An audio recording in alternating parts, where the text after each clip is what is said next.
Welcome in. Today we're sharing Wilbert's journey with prostate cancer. Not as a medical lecture, and not as a highlight reel either.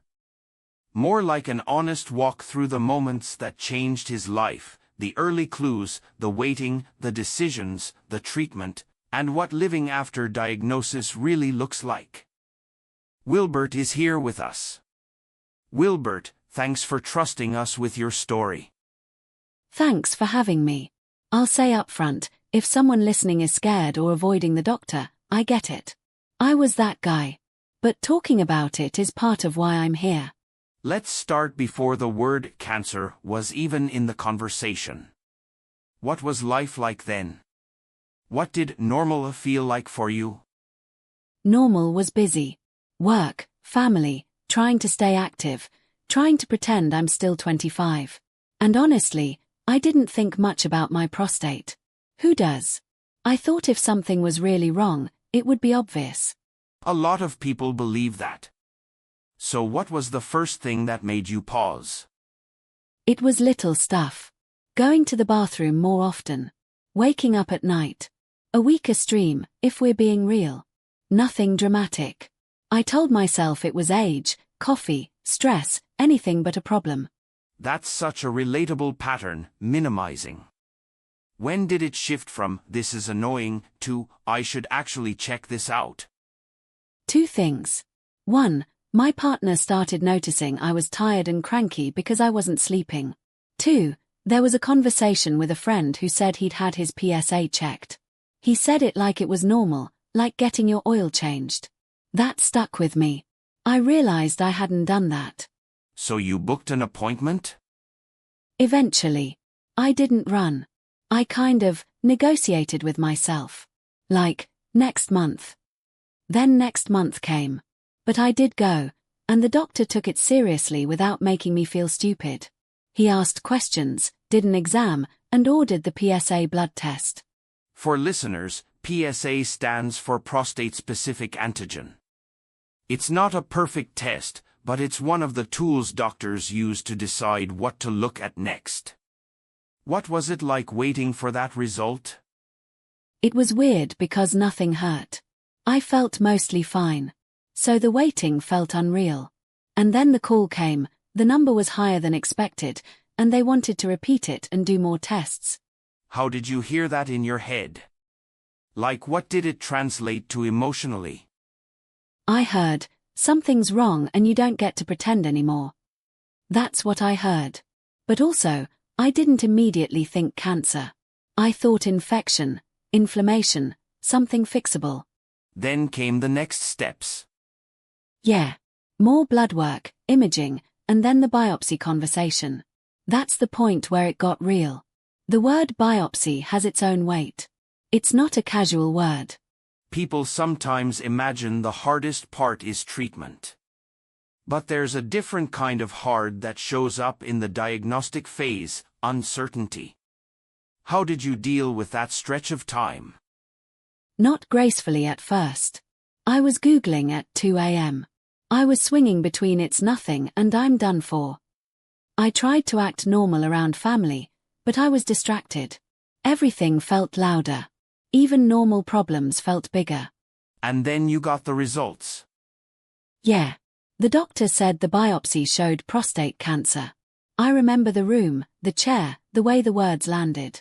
It's like time slows down. I heard him explaining grades and risk levels, but my brain kept repeating one phrase, I have cancer. Did you tell someone right away? I told my partner first. And that conversation was hard because I wanted to be strong, but I also needed comfort. We sat there going through practical questions. What does this mean? What's next? Are we going to be okay? And then, after the tears, there was this moment of, okay, let's do the next right thing. That next right thing is such a powerful way to frame it. So let's talk about decision-making, because prostate cancer isn't always one size fits all. People hear cancer and assume there's exactly one urgent plan. Right.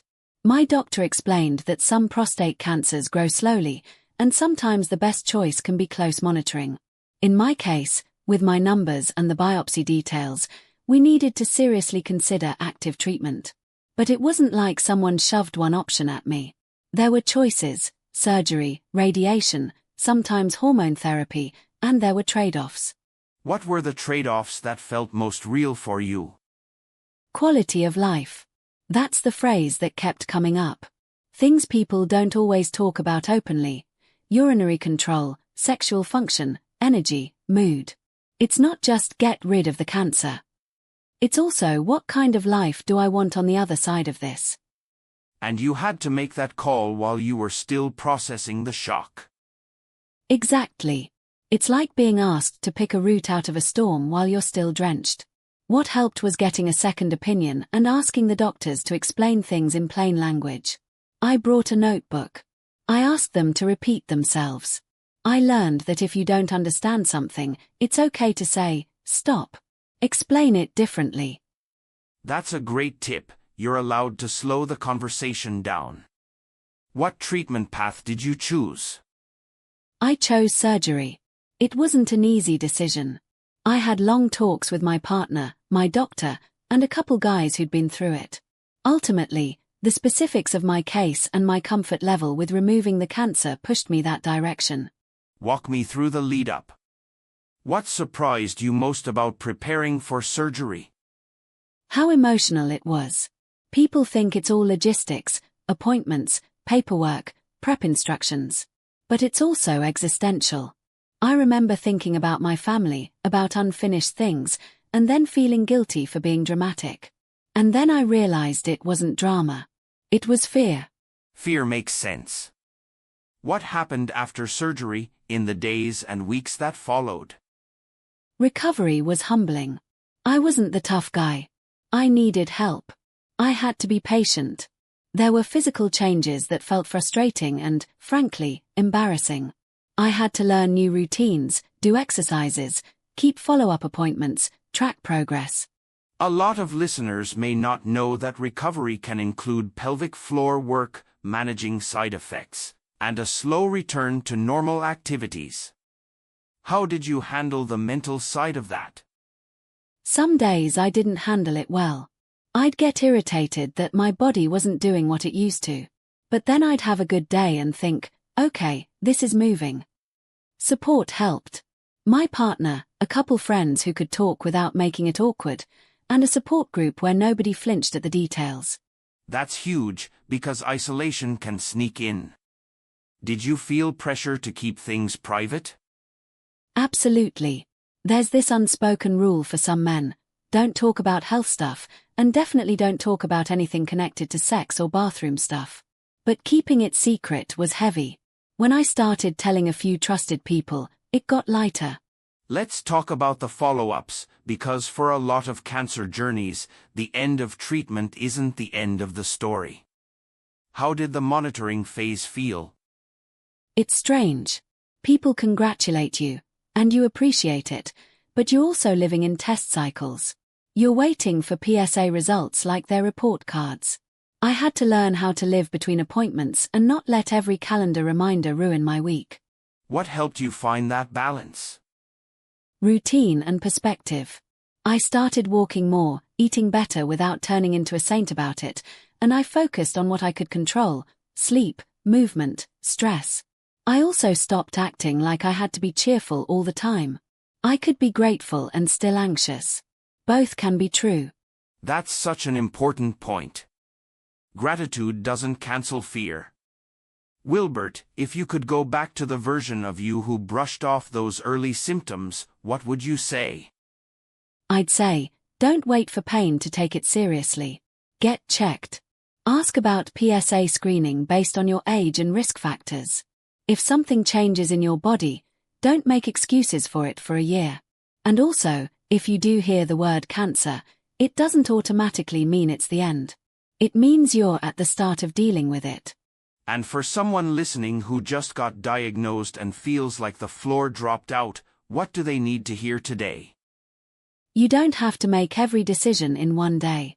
Bring someone to appointments if you can. Write down questions. Get a second opinion if you need clarity. And be honest about what you're afraid of. The fear doesn't mean you're weak. It means you're human. Before we wrap up, I want to ask about identity. A major illness can change how you see yourself. How did this reshape you? I'm more open. I used to think being strong meant handling everything quietly. Now I think being strong means showing up, asking for help, and doing the hard things even when you're scared. And I'm more present. I appreciate boring days now. Boring is a gift. Boring is a gift. I love that. Wilbert, thank you for sharing your journey so honestly. Thanks for letting me. If one person gets checked earlier because of this, it's worth it.